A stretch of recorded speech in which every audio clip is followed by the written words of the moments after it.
नमस्कार साथियों, आज की हमारी मोरल कहानी है गिलहरी और जादुई तालाब।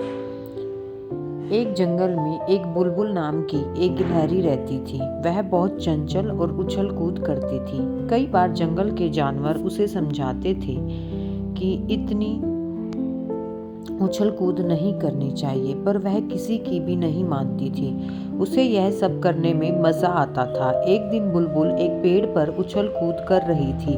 तभी वहां भोलू भालू आया और बुलबुल कूद कर उसकी पीठ पर बैठ गई। भोलू, बुलबुल बहन, आज भी रोज की तरह शैतानी कर रही हो। पिछली बार तुम्हारे कारण मेरा पैर फिसल गया था और मैं कीचड़ जा गिरा था। यह सुनकर बुलबुल हंसने लगी।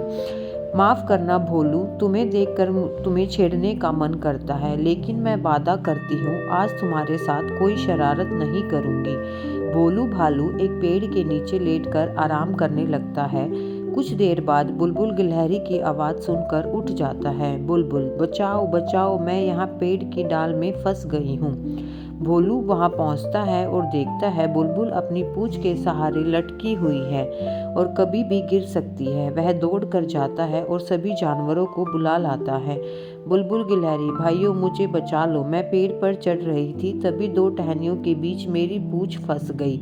कुछ देर बाद जिराफ वहां पहुंचता है। वह गिलहरी के पेड़ से छुटा कर नीचे रख देता है और बुलबुल सबका धन्यवाद करती है। भोलू भालू, देख लिया शरारत करने का नतीजा।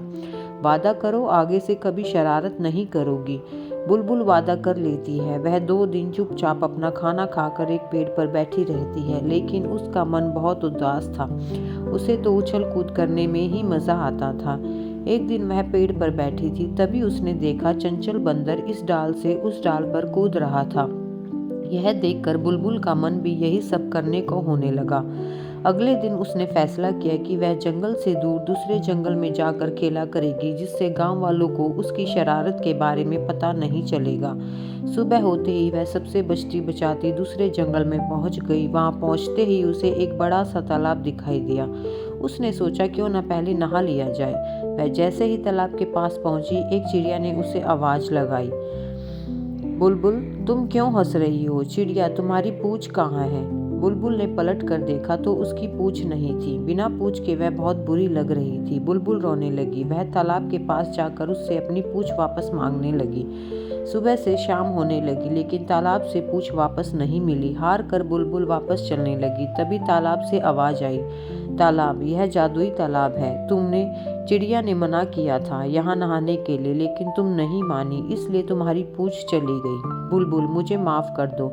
अब मैं कभी किसी से बिना पूछे उसकी चीज का इस्तेमाल नहीं करूंगी। तालाब, अब तुम अपने जंगल में जाकर सब जानवरों से माफी मांगो और आज से शरारत करना बंद करो। जंगल में सबकी मदद करो, फिर धीरे धीरे तुम्हारी पूंछ वापस आ जाएगी।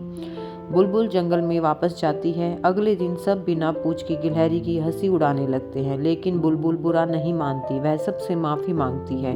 फिर वह सबकी मदद करने का वादा करती है। वह बरसात में चिड़िया के बच्चों के लिए दाना ला कर देती है। पेड़ से फल तोड़कर नीचे गिराती है, जिससे भोलू भालू उसे उठाकर खा सके।